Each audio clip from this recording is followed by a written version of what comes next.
겠습니다. 제주도와 강원도 산지에는 눈이 내리겠습니다. 기온이 크게 떨어져 제주도 산지에는 최고 8, 강원 산지는 3, 충북과 경북 산지에는 1cm 안팎의 눈이 내리겠습니다. 서울지방 현재 기온 7도입니다. 지금까지 아나운서 오승원이었습니다. KBS.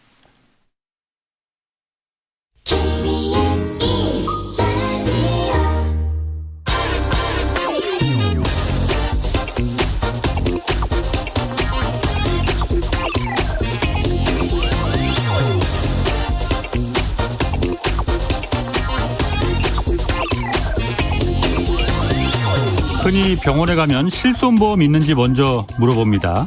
실손보험이 있다고 하면은 건강보험 처리가 되는 기존 치료 대신에 효과가 더 좋은 새로 나온 치료 방법이 있는데 이거 한번 받아보라고 권하는 경우 많이 경험들이 있으실 겁니다.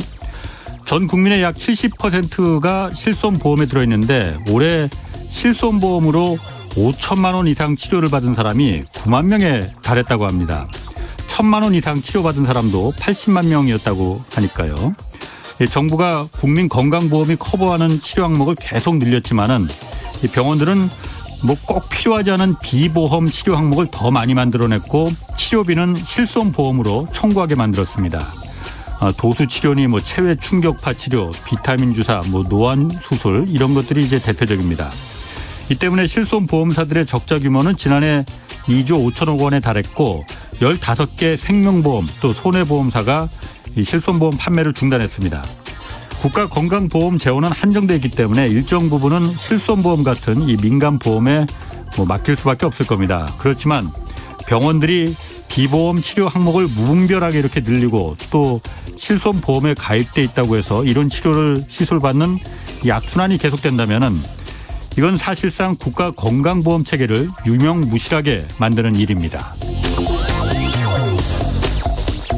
네, 경제와 정의를 다잡는 홍반장, 저는 KBS 기자 홍사원입니다. 홍사원의 경제쇼 출발하겠습니다. 유튜브 오늘도 함께 갑시다.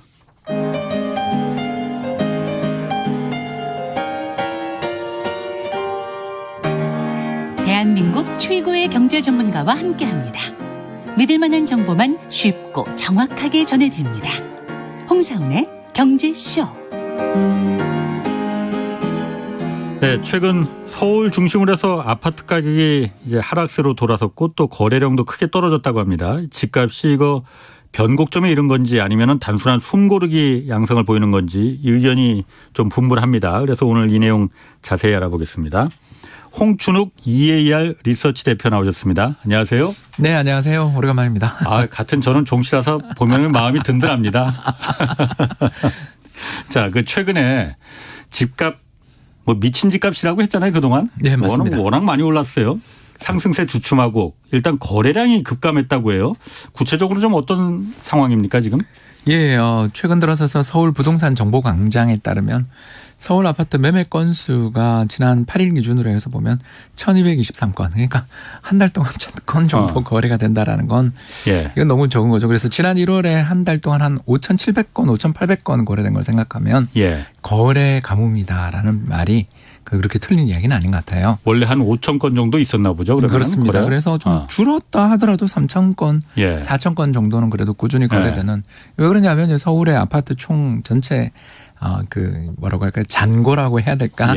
전체 아파트 총 물량 자체가 한 170만 호 정도 되는 시장인데 그 170만 호가 1년에 그래도 10%라도 한다 그러면 예를 들어서 이거 그냥 단순 계산입니다만 17만 호인 거고 그러면 한 달에 10,000호 이상은 거래가 되는 게 맞고 또 그렇게 10%까지는 거래 안 된다 하더라도 그보다 좀 적다 하더라도 그래도 몇천 호는 돼야 되는데 일단 현재 이 숫자는 좀 더 늘어날 가능성은 있는데 1223건이다라는 건 일단 이게 거래가 돼도 이렇게 안 될 수가 있는가.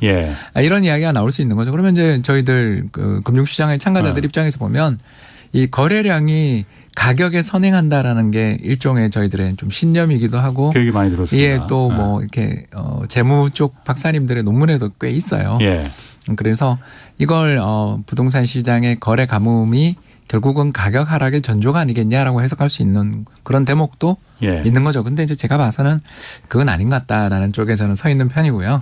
왜 그러냐 하면 지난해 연말 대비 올해 10월까지 그러니까 지난달까지 전국 아파트 가격 상승률이 17.6%예요.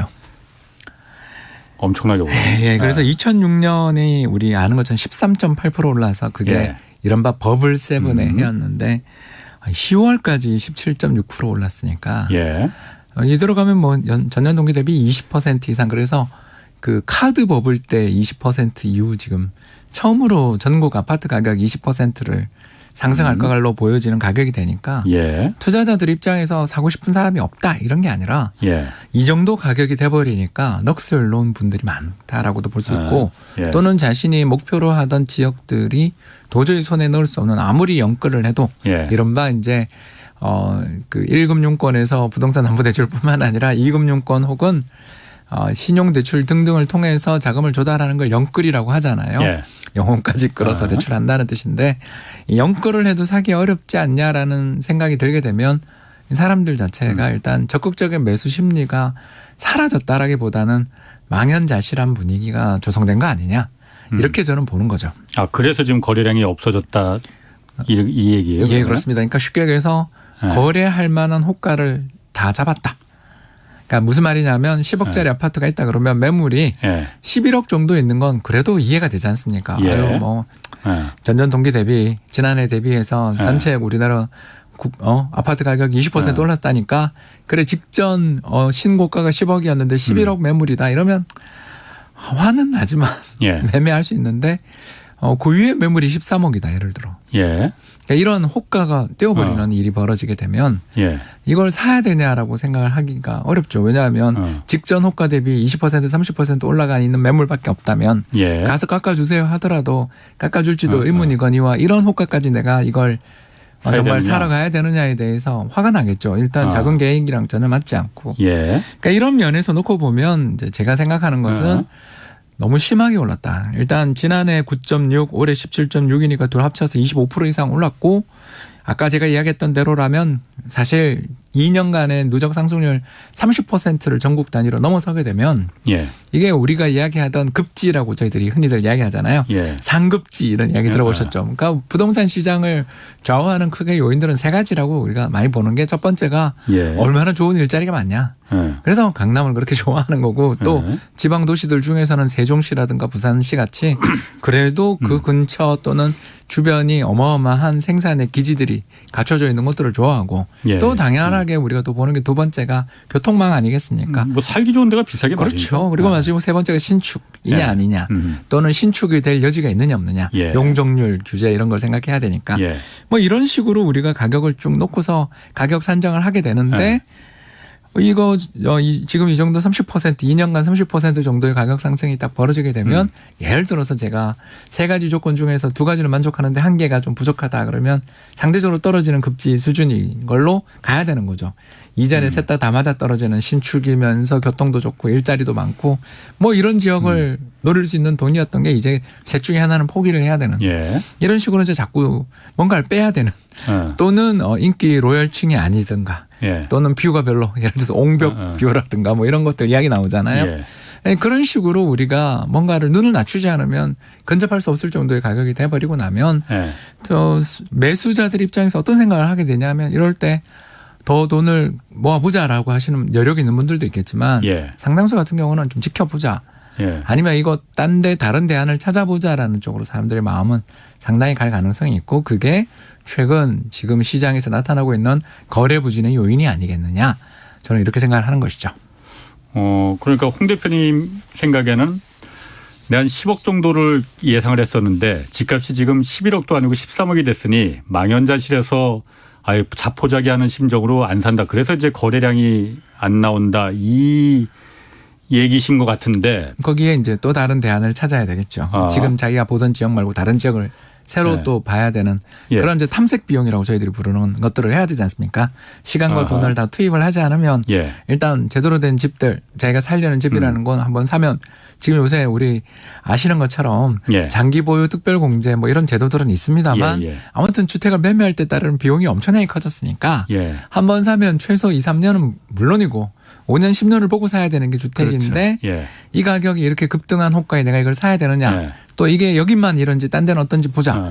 이제 이런 것들이 저희들이 이야기하는 탐색 비용인 거고 이런 시간 이제 거래량들이 급격히 감소할 때 저희들은 이제 경제학 입장에서 놓고 보면 경제학자 입장에서 놓고 보면 이거 굉장히 비효율적인 시장이 되는 거죠. 아니 그런데 집값이 지금 이번 달만 그렇게 지난달만 그렇게 거래량이 올랐던 게 아니고 지난 2년간 계속 올랐지 않습니까? 맞습니다. 계속 올랐는데 지난달부터 이렇게 거래량이 뚝 줄었다는 거는 저 같으면 그럴 것 같아요. 내가 10억을 생각했는데 13억이 아니고 이게 9억이 됐어. 그럼 야 여태까지 그렇게 높아서 내가 못 샀는데 이거 보니까 9억이 아니고 이거 잘하면 5억도 될 수 있겠네. 예, 맞습니다. 그러니까 안 사는 거 아니에요? 예, 그건 맞는 말인데 예. 주간 단위로 아무리 봐도 마이너스는 없으니까. 제가 이야기하는 것은 월간 단위도 기본이고 예. 또 부동산원에서 발표를 하고 있는 매주간 단위의 부동산 가격 상승률도 예. 어디도 주요 지역 마이너스 난 데는 없으니까 이건 이렇게 급등세가 진정된 거는 맞는데 상승세가 주춤해졌다. 그렇죠. 그건 뭐 다 동의하는 거잖아요. 예. 홍 원장님이나 저나 다 동의하는 거고. 이제 다만 야 이게 그러면 앞으로 이제 계속 마이너스를 갈 거냐 이렇게 이야기를 하려니 조금만 가격 떨어지거나 진정되면 이 다시 올라갈 거다. 다시 매수의 여력이 있는 거 아니냐 이렇게 저는 보는 건데 우리 이제 좀 이따 질문하기로 약속했던 건데 미리 땡겨서 이야기를 하자면 예. 제가 사실 이제 전세 이야기를 하려고 이렇게 이야기를 하는 거죠. 저는 예. 전세가 우리나라 부동산 가격에 굉장히 중요한 요소를 맞습니다. 많이 차지하는데 지난 2년간 그 서울 아파트 전세 가격이 누적해서 얼마 올랐냐면 23% 올랐어요. 더 올랐네. 그 서울은 뭐 전체적으로 이 가격의 상승을 우리가 이렇게 놓고 보면 전세가 이런 식으로 급등한다라는 것은 부동산 시장에 두 가지의 문제를 야기하는 게 첫 번째가 주거 안정이 굉장히 어려워지는 거고 또 하나는 갭 투자라는 걸 부르게 맞습니다. 되는 거죠. 그래서 이런 갭 투자를 유발하게 되니까 아까 제가 잠깐 이야기를 하면서 서울의 이 현상에 대해서 너무 큰 의미를 부여하기 어렵다는 식으로 제가 자꾸 말을 빠져나갔던 가장 큰 이유가 뭐냐면 올해 경기도 1월부터 10월까지 지난해 12월부터 올해 10월까지니까 딱 10달이죠. 10달 경기도 아파트 매매 가격이 27% 올랐습니다. 27%. 예, 1200만이 살고 있는 우리나라에서 가장 큰 시군구의 아파트가 이게 한 해 상승률도 아니고 10개월 상승률이 27%가 낮다라는 건 이게 뭘 의미하냐 이렇게 물으면 서울 전세가 폭등하는 가운데 서울 전세 가격이 이대로 가면 내가 계약갱신 청구를 했다 하더라도 2년 뒤에 현재 시세보다 내가 이 현재 최근에 주변에 올라가고 있는 전세 시세를 볼 때 2년 뒤 나는 몇 억 더 주고서 이 집을 계속 살아야 된다.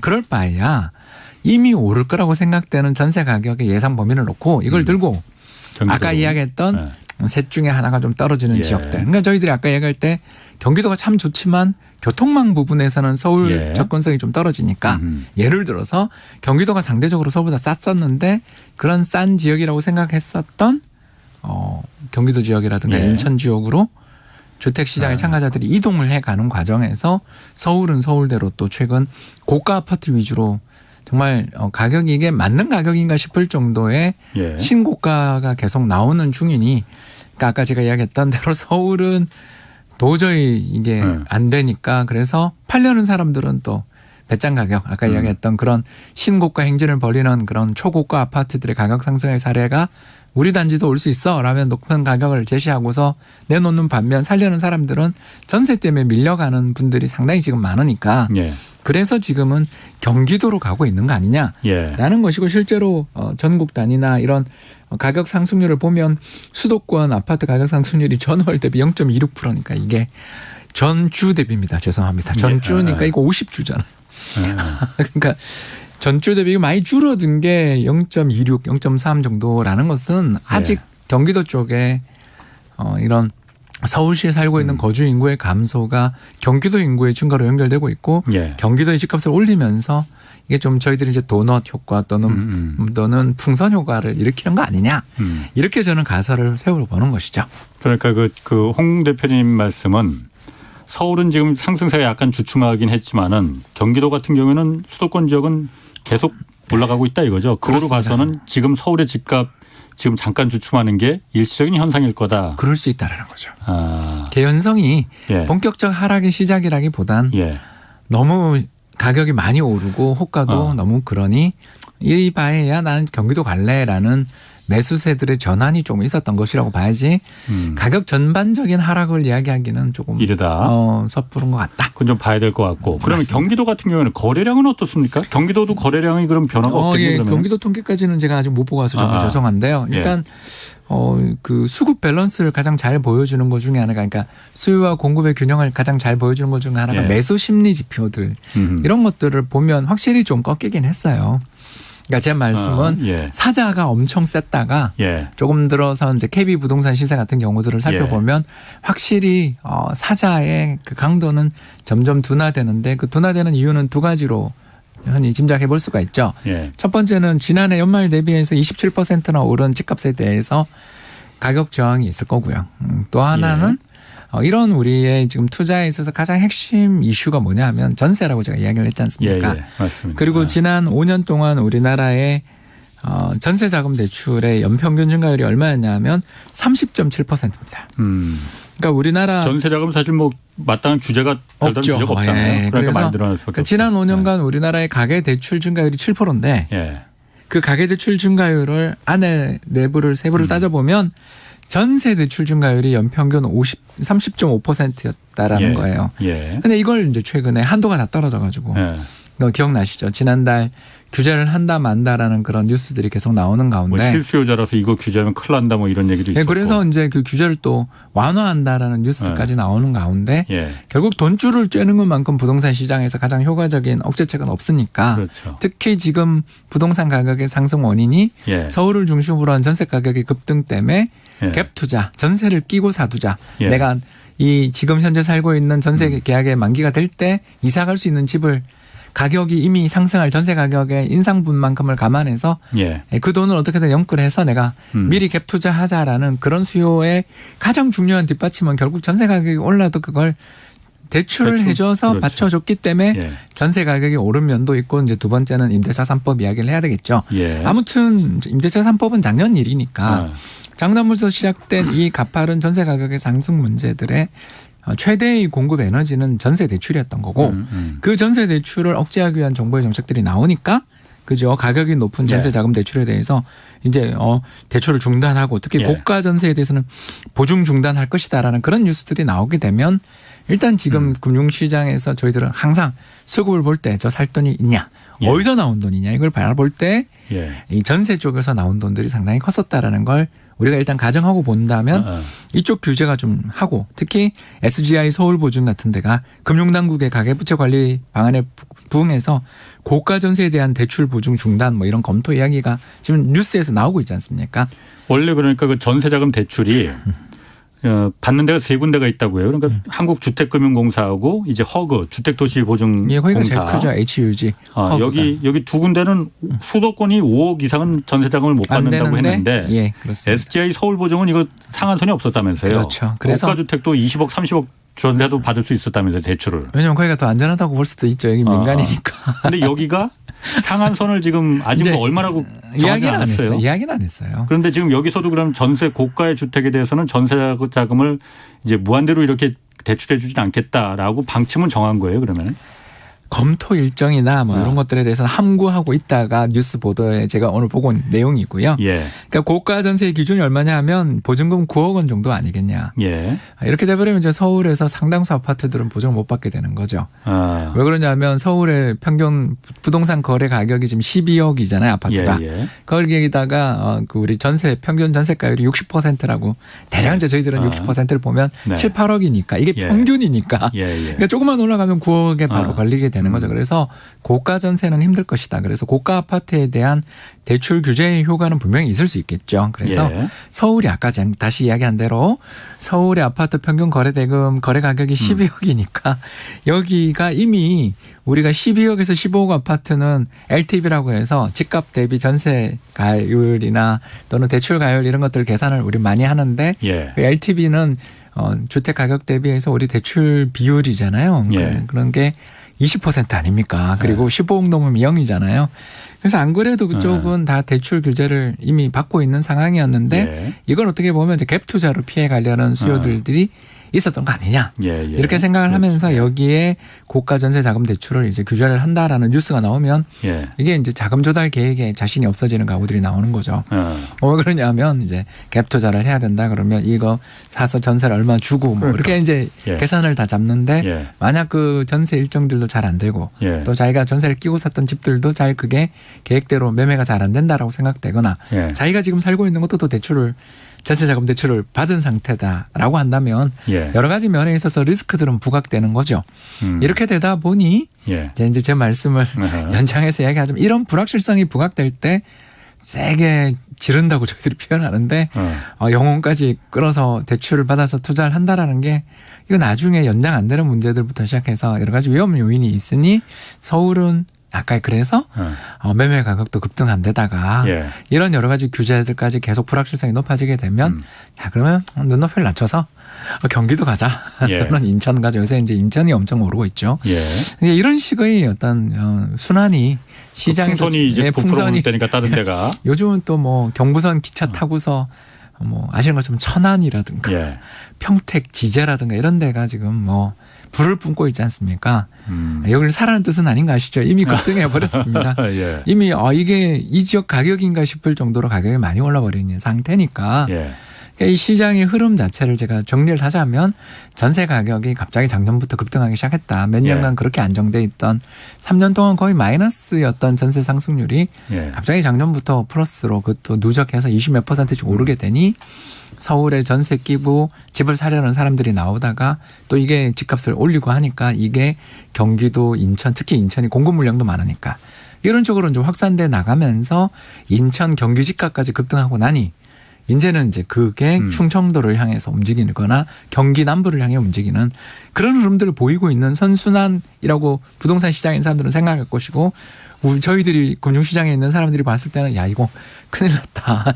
전국이 불바다다라는 표현이 되는 것이니 이런 흐름에서 서울 집값이 조금 주춤했다라는 걸 좀 너무 크게 해석하기는 어렵지 않냐. 이런 이야기가 된 것이죠. 그 경제쇼에 뭐 많이 나온 그 부동산 관련해서 이제 그 말씀해 주신 패널 분들도 그 전세금에 대한 마땅히 그 대출 규제가 없다 보니까 맞습니다.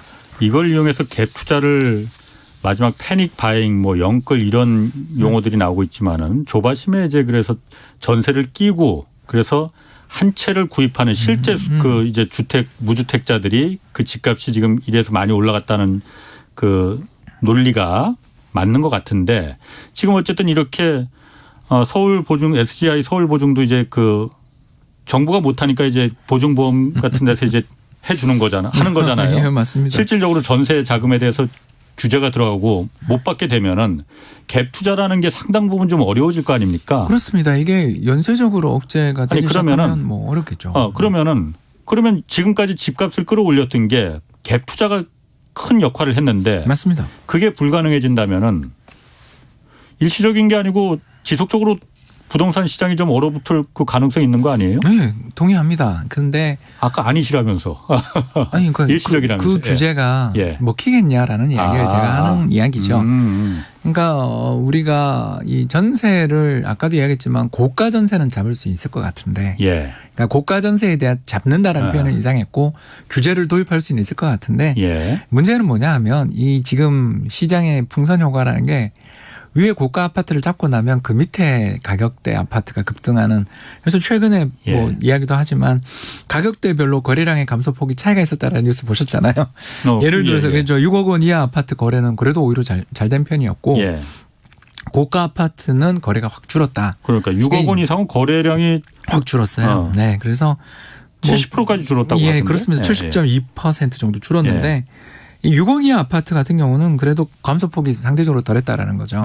그러니까 제가 우리 홍 반장님하고 이야기하면서 제가 서두에서 잠깐 이야기한 것처럼 고가 아파트 가격이 너무 말도 안 되는 레벨 또 호가가 너무 급하게 뛰니까 여기는 조정이 올 것 같아요라고 제가 이야기한 건 동의. 그런데 전체적인 우리나라 부동산 시장이 꺾였고 앞으로 하락 조정밖에 없어요라고 이야기하려니 이게 지금 만만치 않은 시장이라는 걸 이야기하는 게 요 근거가 또 나온 거죠.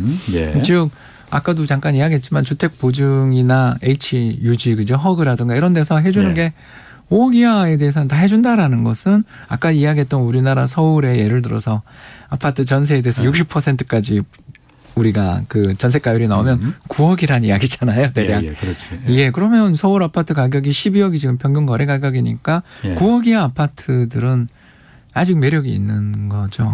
왜냐하면 그 대출이 잘 나오니까 아직은 끝까지도. 그러니까 제가 말씀드리고자 하는 것은 고가 아파트를 잡는 시장에서 이 좀 일종의 신호 효과를 주고 있는 서울의 초고가 아파트의 시세나 이런 것들을 잡기 위한 목적이라는 것에서는 동의를 하겠는데 시장 전체의 안정을 가져올 것인가에 대한 이야기를 제가 참 하기 어렵다라는 걸 말씀드린 거고 이제 두 번째가 그 2019년 말 12, 13 조치였던 것으로 기억하는데 아무튼 우리가 15억 이상 아파트에 대해서 대출 못 해주기로 한 지 벌써 1년 반, 2년이 다 돼 가는데 고가 아파트 가격이 빠졌다는 이야기를 우리가 들은 적이 없다라는 거죠. 그렇죠. 이건 왜 그런가? 이렇게 생각을 해보면 두 가지 요인 아니겠냐라는 거죠. 첫 번째 우리나라 그 코로나 쇼크 이후에 사상 초유의 저금리 환경이 출현하고 또 자산시장이 붐을 일으키면서 부유해지신 분들이 굉장히 늘어난 것 같다. 특히 금융자산 투자를 통해서 성과를 거두신 분들이 이 자신들이 벌어둔 돈들을 가지고 자신이 성공했다라는 일종의 지표제 아니겠어요? 이런 쪽으로 고가 아파트로 가는 요구들도 있었고 두 번째가 이제 오늘 이야기에 계속 또 다른 이야기가 되는데 매물이 없는 거 아닌가. 고가 아파트에 대해서 우리가 종부세라든가 또는 양도세 중과 등을 통해서 특히는 또는 장기 보유 특별공제 이런 것들의 혜택을 많이 축소시켜 놓은 과정에서 그러니까 고가 아파트 기준을 지금 현재 9억인데 그걸 12억으로 한 해 만에 뭐 말은 많지만 아무튼 증세 기준은 이어지고 있는데도 불구하고 아파트 매물이 그런 고가 아파트들의 매물이 나오지 않고 전체 또 거래나 이런 것들의 추세를 저희가 살펴보면 증여 비중이 굉장히 늘어나고 있는 걸 저희들이 발견할 수가 있거든요. 그래서 전체 비중을 한번 말씀을 잠깐 드리면 서울 같은 경우는 전체 거래된 그 아파트 거래 중에서 차지하는 서울의 비중, 증여 비중이 15%에서 20% 정도로 왔다 갔다 해요. 그러니까 그만큼 전체 아파트에 대해서 이 증여세라는 게 우리도 잘 압니다만 한국이 세계적으로도 상속세나 증여세는 높은 편에 속하는데도 양도세가 막 75%나 되고 이럴 정도로 너무나 높은 양도소득세율을 감안해 보면 차라리 좀 싸게 3억인가요? 그까지 이렇게 해서 싸게 증여를 해주는 게 오히려 세금 내고도 이게 낫다라는 그런 판단을 내리는 가구들이 나와버린 거죠. 결국 이 두 가지 요인 너무 저금리 속에 금융자산 가격이 급등하면서 이쪽 고가 부동산에 대한 수요도 생겼고 또 너무 고율의 세율을 이렇게 도입을 해놓으면 오히려 매물 잠김 효과를 가져오거나 증여로만 거래가 이루어지는 효과들이 생기는 게 지금 현재 우리 부동산 시장에서 나타나고 있는 이런 양대 흐름이고 저는 제 속마음은 이런 거죠. 고가 부동산에 대해서 집착해봐야 그게 잡힐 것 같지도 않고 저는 이제 좀 약간 포기한 쪽에 있는 거죠. 왜냐하면 어차피 우리나라에 제가 그냥 이 국민 가계의 숫자를 아주 그냥 이렇게 약간 이렇게 그냥 얼음 숫자라고 하잖아요. 자 2천만 가구가 있고 서울에 아까 이야기한 것처럼 서울에 우리나라가 400만 가구 정도가 살고 있어요. 서울 살면 20%죠. 근데 그 중에서도 아파트가 얼마냐면 170만 원, 160만 원이니까 결국 우리나라 전체 인구 중에서 7에서 8% 정도만 서울 아파트에 거주가 지금 이루어지고 있는 상태인데 서울의 자가 보유율이 40%가 조금 안 되나 그렇거든요. 이게 뭔 말이냐면 두 채 반을 한 집이 이렇게 그러니까 그만큼 많은 예, 맞아요. 그래서 40%만 자가니까 결국 서울 아파트를 자기가 가지고 있는 가구는 3에서 3%, 3에서 4% 정도 이야기인 거예요. 근데 우리는 모든 게 서울 아파트에 맞춰지니까. 그래서 이거가 고가 아파트고 여기 투기가 많고 이러면서 우리가 여기에 대해서 강한 칼날을 우리가 휘두르려고 하는데 아시는 것처럼 일단 우리 작년 통계니까 여기서 더 올라갔어요. 이거는 가정입니다. 작년 우리나라 상위 20% 가계의 가계 자산이 한 10억 정도 되거든요. 10억이 조금 안 됩니다. 올해는 보나마나 작년 올해 뭐 안 오른 자산이 없으니까 올해 12월 통계가 아마 곧 발표가 될 텐데 그때 되면 여기 1, 2억 더 붙어 있을 거 아니에요. 그러면 우리나라 상위 20%의 평균이 10억 정도의 자기 자산을 가지고 있는 데다가 여기에 상위 10%뭐 이런 식으로 이제 올라가기 시작하면 이게 이렇게 지수 커브를 그리면서 올라가죠. 결국 전세가 뭐 다른 나라로 다 마찬가지예요. 구입부 빈익빈이 더 극심해졌으니까 코로나 이후에 돈이 풀리면서 하는 이야기가 이제 상위 3%에서 4% 자산에 대해서 부동산 이야기하면서 하루 종일 이야기하는 게 이게 옳은 일이냐. 네, 그거는 뭐 고가 부동산에 대출을 SGI에게 해줬냐 이거 가지고 저는 이야기하는 자체가 예. 이건 굉장히 저는 비경제적인 이야기다. 뭘 하자는 게 저희 입장인지 이제 다 나왔죠. 즉 전세자금 대출을 잡자. 예. 전세자금 대출에 대해서 보증 자체를 예. 정부가 해주지 말자 이제. 예. 왜냐하면 부실 대출이 나가서 어마어마한 예. 손실을 끼치고 있을 뿐만 아니라 두 번째로 제가 또 말씀을 드리지만 전세라는 것 자체가 소멸 상태예요. 왜냐하면 이 어마어마한 가격의 네. 상승이 나타나는데도 불구하고 전세로 들어가시겠다라는 거는 예. 그분들은 좀 특히 서울에서 5억 6억 이상의 전세를 들어오시는 분들은 예. 상당히 소득이 있으시고 부유한 분들입니다. 예. 네, 그런 분들을 대상으로 해서 우리가 그 주거의 안정이라는 말에 너무 집착하며 예. 그러니까 남의 돈으로 주거 안정을 정부가 한 거예요. 그러니까 30%가 넘는 어마어마한 대출 증가를 일으켜 전국을 이렇게 부동산 시장의 불바다를 만들게 됐던 가장 중요한 자금의 원천은 전세 자금 대출이라고 한다면 예. 이거를 복지와 주택 정책을 이제 좀 구분합시다. 그리고 그럼 주거 복지는 어떻게 할 건데요? 이렇게 물으시면 정부가 임대주택을 공급해 줍시다. 그럼 국가 재정을 통해서 네, 국가 재정을 통해서 뭐 이번에 흑자도 많이 났다 그러잖아요. 예. 그리고 저는 뭐 몇 차례 우리 홍 반장님하고 이야기를 하면서 우리나라 국가 재정이 그렇게 비관적이고 부실이 심하다고 주장하시는 분들을 이렇게 반박해온 입장에서 있었잖아요. 왜 그러냐면 전 세계 모든 선진국들이 GDP 대비 거의 국가 부채가 20에서 15%포인트 늘었는데 우리는 달랑 5%포인트 늘었는데 이걸 가지고 나라 망한다고 이야기하는 것은 국가 재정에 대해서 너무 과한 저는 좀 약간 비판이다. 예. 이렇게 보는 입장에 서 있기 때문에 우리가 지금 아직도 내년 예산안이 통과 안 됐잖아요. 정부 선거하느라고 아무 관심이 없죠. 예.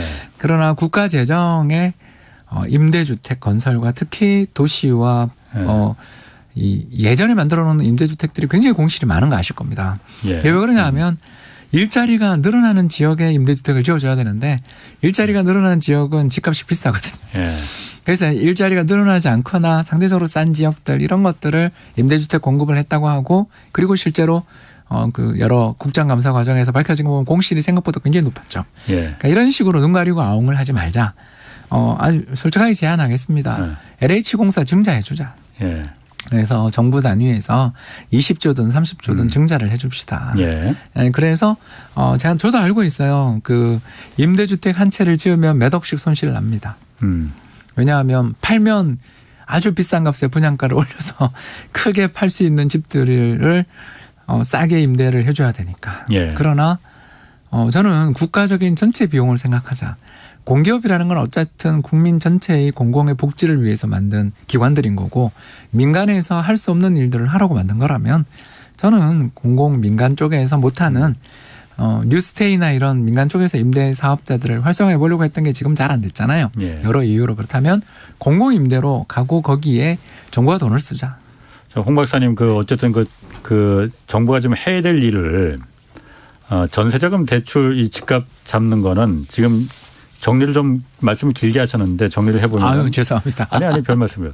지금 서울에서 집값이 약간 상승세가 주춤하는 거 이거 갖고 지금 희망을 볼 때가 아니다. 오늘 홍남기 부총리도 집값 지금 상승세가 꺾였다고 지금 그 말을 했어요. 그런데 그거 안심할 때 아니다. 진짜 근본적인 원인은 전세자금 대출에 있으니 이거 지금 규제 들어가야 된다 국가가.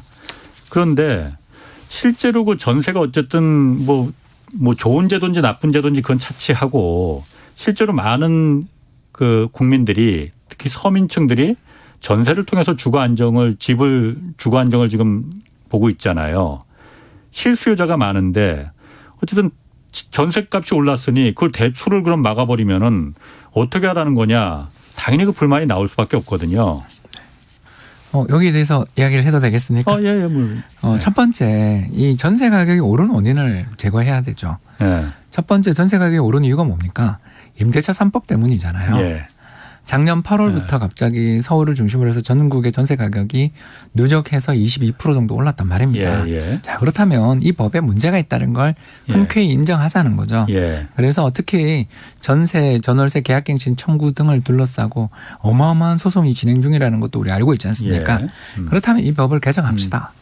즉 전월세 계약갱신 청구나 이런 것들을 통해서 주거 안정을 주려는 의지는 제가 충분히 이해한다. 예. 그러나 부작용이 더 크고 결국 호의로 만든 법이 나쁜 결과를 가져왔다면 실수를 인정하고 수정을 하고 저는 폐지가 옳다라고 생각하는 쪽에 서 있고요. 예. 폐지가 그렇게 정어렵다라면 계약갱신 청구에서 가격의 또 상승폭을 5%로 제약한다든가 하는 식의 그런 일괄적인 규제는 너무 우리가 이거 과하다라는 것이고요. 예. 왜냐하면 전세 가격이 이렇게 급등하게 됐던 이유는 전세 수요자들은 아까 이야기했던 전세자금 대출 덕분에 얼마든지 전세 수요는 있는데 비해서 공급자들은 계약갱신 청구라든가 각종 소송 사태들을 보면서 자기 집주인이 들어가는 게 그래서 그래야만 유일하게 임대 살고 계시던 분을 내보낼 수 있는 길이 되고 또 이 사람들이 들어가는 과정에서 공실이 불가피하게 발생하지 않습니까?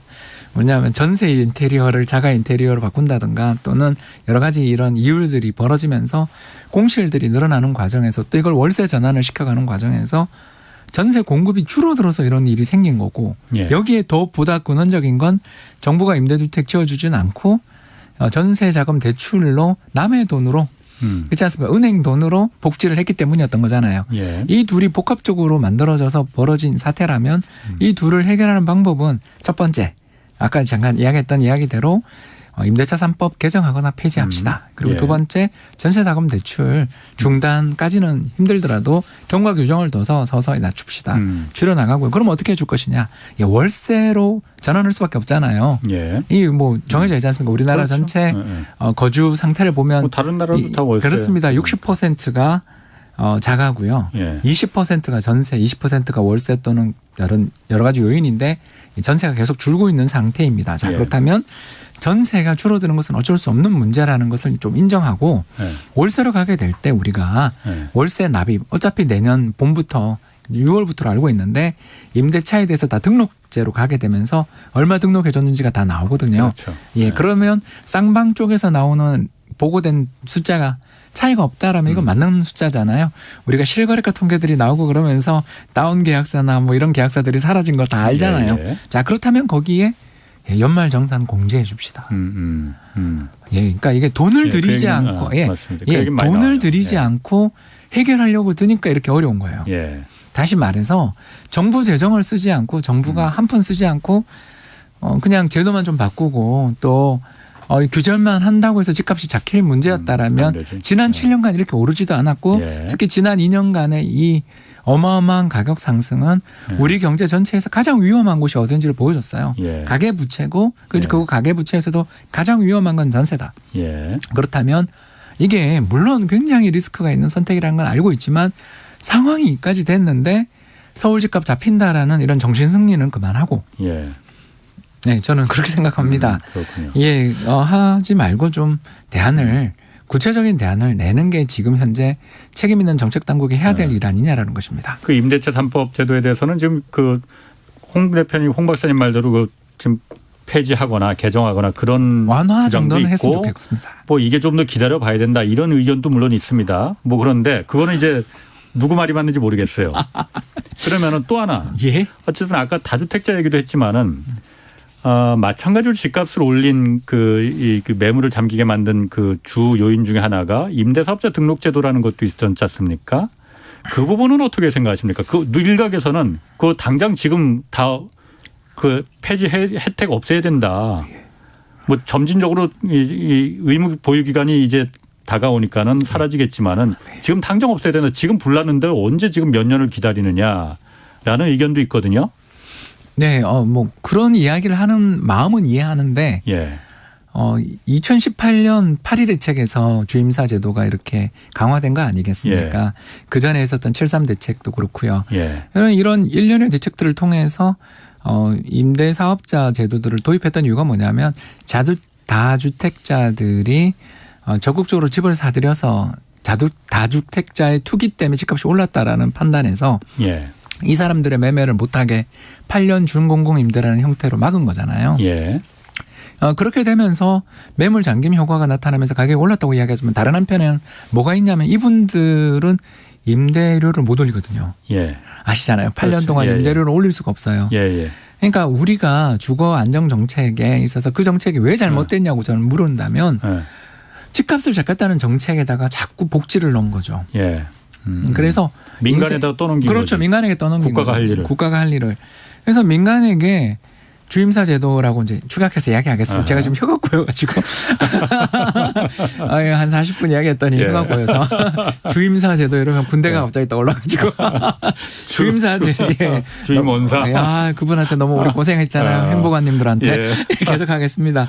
그런 주임사 제도들을 폐지하겠다는 마음은 알겠는데 그 제도의 도입 이전에 목적이 주거 안정에 있었다는 걸 생각하면 그거 폐지되고 난 다음 전세 가격도 올라갈 가능성은 없냐에 대한 대비는 돼 있냐고 물어야 되는 거죠. 그러니까 그분들 물량이 130만 가구인가 아무튼 제가 예전 데이터를 기억하는데 상당히 많은 호수라고 알고 있습니다. 인구수로는 적지만 부유하신 분들이죠. 근데 이분들의 전세나 이제 월세가 만일 또 이제 그 기간 동안 규제를 받아왔던 굉장히 싸게 거주하고 계셨던 분들 입장에서는 이제 반대로 이제 이거 풀리는 순간 그 후폭풍은 누가 책임질 것인가에 대한 이야기도 대비를 하고 없애자는 이야기가 나왔으면 좋겠습니다. 알겠습니다. 4997님이 홍 박사님 말씀에 너무 공감합니다. 서울에서 집 없으면 바보 된 기분이다. 저만 아파트 못 들어간 기분.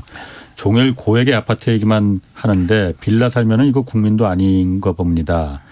2030 세대가 집 없는 거 걱정하는데 그 이상 세대는 아무 말도 할 수가 없네요. 이런 의견 뭐 주셨고 아까 어쨌든 주임 원사 말고 주임사에서 어쨌든 다주택자들이 지금 집을 내놓게끔 정부가 계속 유도를 하는데 안 내놓기 때문에 지금 그 집값도 잡히지가 않고 그런 일정 부분이 있는데 그 얘기하시면서 아까 양도세 얘기도 하셨어요.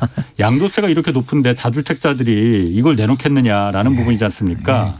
그런데 이 부분은 정부가 그래서 작년에 이 법을 다주택자 그 양도세 중과세 예고를 한 거잖아요. 1년 동안 기간을 줄 테니 그때까지 팔아라. 안 그럼 내년에 그러니까 올해 6월 이후에는 중과세 분명히 맞는다. 한 건데 안 판 거잖아요. 맞습니다. 이걸 봐줘야 됩니까 그러면? 네, 저도 봐주기 싫습니다. 저도 감정적으로는. 아니 감정이 아니고 이러면 법이라는 게 정부가 그래서 이걸 선언을 하고 자 내년에는 분명히 양도세 중과세 맞으니까 집 한 채 있으면 되는 거 아니냐. 2채 이상은 팔아라. 안 그러면 분명히 중과세 들어간다 했는데 안 판 걸 이걸 봐달라는 건 너무한 거 아니에요? 예, 이럴 때 이제 케인즈의 이야기를 제가 하게 되는데 그때 케인즈가 대공황 때 예상을 잘못했어요. 케인즈가 어떻게 했냐면 적기에 통화 정책들이 완화되고 정부가 재정을 쓸 거기 때문에 대공황은 금방 해결될 것입니다라고 이야기를 했어요. 근데 1년이 지난 다음에 세계 경제 대공황으로 발전해 버렸잖아요. 아니, 악화됐잖아요. 그러니까 이제 기자분이 물었어요. 케인즈 씨 틀린 거 아니에요? 이렇게 이야기하고 아직도 그때 생각이 같아요. 이렇게 이야기하니까 케인즈가 유명한 명언을 남기거든요. 조건이 달라지고 상황이 달라지면 언제든지 저는 생각을 바꿉니다. 기자님은 그렇지 않습니까? 라고 질문하거든요. 왜 제가 이 이야기를 잠깐 하냐면 지난 1년 사이 무슨 일이 있었냐면 전세 가격이 폭발적으로 상승하는 가운데 집값이 전국 단위로 20% 30%가 올라와 버린 거죠. 그러니까 무슨 말이냐면 팔고 싶었던 사람들 입장에서 본다면 집값이 폭등하는 것을 보면서 요 계산을 하고 있는 거죠. 세금 내는 건 아는데 집값이 더 올라와 버리면 이익 아닌가. 그렇죠. 그러니까 제가 말씀드리는 것은 그 사람들이 좋은 의도를 가지고 있고 그 사람들이 올바른 행동을 했다고 제가 이야기하려는 게 아니라 우리가 그때 양도세 중과가 있을 테니 팔아라라고 하는 전제는 뭐냐면 집값이 그렇게 못 오를 테니 당신은 지금 파는 게 이익이다라고 그들과 이야기를 한 거죠. 그 대화를 한 거죠. 그런데 지난 1년 사이에 또는 뭐 1년 반 사이에 이렇게 돼버린 거지 않습니까? 그래서 저는 그 사람들의 행동은 경제적으로 볼 때 합리적 행동이었잖아요. 지금 그러니까 와서 보면 그렇죠. 그래서 그가 옳다라는 도덕적 논쟁이 아니라 그분들 입장에서는 경제적 이익을 극대화한 행동인데 나쁜 사람이야라고 이야기를 할 수 있을지 모르지만 왜 안 나오지라고 말할 수는 없는 거고요. 그렇다면 제가 여기서 아까 이야기했었던 그 변화된 환경에서 정책을 펼쳐야 되는 거지 그 이전에 있었던 그 감정을 갖고 정책을 펼치면 해답은 영원히 안 나오는 게 제가 어느 토론회에 가서 이런 이야기를 했었거든요. 임대차 3법 개정을 하자 그랬더니 이거 제정한 지 얼마 됐는데 이걸 바꾸는 게 말이 되느냐. 정책의 지속성에 문제가 있다. 이 말씀을 들은 게 벌써 제가 몇 개월 지난 것 같아요. 그러니까 무슨 말이냐 하면 우리가 그 일을 했는데 그걸 바꾸는 것은 우리의 잘못을 인정하는 일이다. 라는 그 논리에 빠져버리게 되면 어떤 행정적인 제도적인 변화를 우리는 영원히 할 수가 없어져요. 자, 그러면은 변화되는 환경에 따라서 정책을 바꿀 수 있다는 말은 100% 제가 동의하지만은 그렇습니다. 양도세를 그럼 다시 내려주면은 집값이 내려갑니까? 제가 예. 내려간다고까지는 말 못하겠는데 예. 거래 부진 속에 우리 오늘 이야기 화두가 이거잖아요. 예. 서울의 아파트 거래가 1,000호가 말이 되냐. 예. 170만 호 있는 시장에 월별 거래가 1,000호라는 게 말이 되냐. 이건 시장 기능이 상실돼 버리는 가운데 호가만 올라가고 가격이 전혀 비정상적으로 움직이는 거래밖에 없다. 이런 이야기를 하면서 우리가 나왔던 이야기였으니까 예. 저는 이런 양도세를 완화해주고 중과를 완화해줘서 집값을 떨어뜨릴 수 있을 거라는 기대는 저는 안 하는 쪽에서 있는 사람이고요. 예. 왜냐하면 더 오를 거라고 기대하면 안 팔죠. 아무리 완화해줘도. 그렇죠. 집값이 계속 오른다는 전제가 있어야만 그렇죠. 이게 맞습니다. 가능한 그래서 얘기입니다. 제가 홍 관장님 의견에 동의한다니까요. 제가 그걸 해줘야 됩니까? 라고 물으시니까 제가 이 사람들 입장에서는 합리적 선택을 했다라고 변호해 준 거였고 예. 저 역시 양도세 중과를 완화해주고 폐지해 준다라고 해서 이 사람들 매물이 나올 거냐? 예. 이분들 매물이 나올 거냐고 그러면 저는 자신을 못 하겠다는 거죠. 예. 더 오를 거라고 생각하면 안 나올 거예요. 당연히 그렇죠. 그렇죠. 그래서 세금보다도 오르는 게 훨씬 더 그렇죠. 이익인데. 그 기대를 부추기는 요인이 뭔가에 대한 논쟁이었던 거예요. 오늘의 우리 토론의 주제는 결국 우리 서울을 비롯한 전국 집값을 이렇게 급등시킨 가장 중요한 요인 에너지의 원천은 결국 전세 아니었냐. 예. 그리고 임대차 3법 아니었냐. 예. 혹은 또 전세 보증 아니었냐. 이 세 가지를 이야기하다가 우리가 여기까지 온 것이었으니 즉 그 문제의 원인을 잡아놓고 출구를 열어주면 예. 그렇지 않습니까? 우리가 성을 포위했을 때 문 하나는 열어준다 그러잖아요. 왜냐하면 지도부가 도망가라고 그러면 항전 의지가 꺾인다고 그러잖아요. 그런 것처럼 우리가 부동산 시장에서 성이라고 한다면 가장 강한 성주는 예를 들어서 강남 3구에 계시는 고가 부동산 소유주라고 한다면 그분들이 탈출할 수 있는 출구를 열어주고 거기 가격이 떨어졌다라는 게 신호효과를 주는 걸 우리가 원하니까 거기 이야기를 하는 건데 포위를 해놓고 도망을 갈 때를 열어줘야지 포위를 안 했다라는 거예요. 저는. 전쟁으로 이야기를 하자면 성에 문이 4개 있는데 4개 있는 문 중에 3개 정도의 문은 포위를 하고 나머지 문 하나를 열어주는 게 병법이잖아요.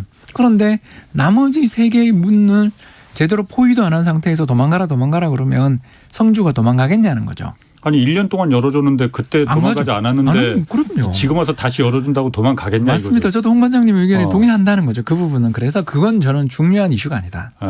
제가 봤을 때 중요한 이슈는 전세 관련된 우리의 정책들 그리고 더 나가서 좀 돈을 화끈하게 써서 LH공사 마음에 안 들죠. 저도 LH공사 되게 마음에 안 들어요. 그러나 우리나라 주택임대 사업을 하고 거기가 돈이 여유 자금이 많아야 거기가 일을 해야 이 전세 문제도 해결된다라는 점을 생각해서 우리 맞습니다. 정책의 전환을 한번 고민해 보자. 그 전세 자금에 대한 문제는 사실 이게 최근에 집값 지금 2년 동안 집값을 올린 주범은 뭐 주범이라고 말하는 건 좀 제가 취소하겠습니다. 주 요인은 이 전세 자금을 통한 갭 투자가 맞습니다. 결정적이었던 건 맞는 것 같아요. 특히 그러니까 30대가 그렇게 집을 샀잖아요. 이건 뭐 그분들 욕할 수는 없습니다. 아니 근데 수도 없고. 성공했잖아요. 그러니까 경제적으로 해석을 해서 경제적인 그들의 동기를 떨어뜨릴 방향으로 가야지. 돈 벌어버렸거든요. 그분들이. 그러면서 주변에 뭘 주냐면 그렇게 해서 성공했다더라라는 뉴스를 주게 되면 이게 부동산 시장을 과열시킨 주범이에요. 그 성공의 경로를 막자. 제 말씀은 그 갭 투자를 해서 투자에 성공했네라고 자랑스럽게 부동산 카페에 올리는 그분들의 경험담을 차단하려면 어떻게 해야 되는가. 그러니까 그게 저는 전세자금 대출 아니었냐라는 이야기를 했던 것이죠. 그렇군요. 정책적으로는 어쨌든 전세자금 대출은 지금처럼 무방비로 이 실수요자라고 해서 이거 무방비로 그냥 놔두는 건 정말 아닌 것 같아요. 그러니까 이게 아까 SGI 서울보증보험에서 정부가 뭐 시켜서 했는지 안 했는지 모르겠지만 정부가 못하는 일을 여기서 지금 그래서 하겠다는 거잖아요. 자, 그러면 마지막으로 어쨌든 이 방송 들으면서도 실수요자 분명히 있을 겁니다. 그러니까 집을 구매하고자 하는 사는 게 맞습니까? 안 사는 좀 기다리는 게 맞습니까? 자기 돈으로 전세 사시는 분들은 사는 게 맞다. 지금 그러니까 이렇게 제가 이야기한 그 영끌을 안 해도 되는 분들이 있거든요. 그런 분들 입장에서는 지금 제가 이야기했었던 이 3가지의 해결 방안을 제가 잠깐 이야기했는데 이게 과연 1년 내에 현실화될 것인가에 대해서 우리가 아무도 자신을 못하는 상황이라면 예. 선문 포위를 못한 상태라는 걸 뜻하는 거죠. 예. 그럴 때는 일단 상방의 위험이 아직은 더 크지 않냐. 그러니까 위로 가격이 뛸 위험을 예. 부인하기 어렵다면 특히 전세가 진정되지 않는다라면 주거 안정이 위협받고 계시는 상황이라면 예. 자기 돈으로 그러니까 대출받아 전세에 들어와 있으면 그건 뭐 추가적으로 할 방법이 그렇죠. 없는데 예. 자기 돈으로 전세 살고 있을 정도로 여력이 있으신 분들 입장에서는 저는 매수를 고려할 만한 시장이라고 봅니다. 지금 현재 이 정도 가격이라 하더라도 알겠습니다. 자, 부동산에 관해서 뭐 워낙 여러분들이 다 전문가고 그냥 뭐 자기가 다 그 의견이 많아서 오늘 여기까지 하겠습니다. 자, 오늘 말씀 감사합니다. 감사합니다. 지금까지 홍춘욱 EAR 리서치 대표였습니다. 자, 오늘 여기까지 하겠고요. 저는 내일 다시 찾아뵙겠습니다.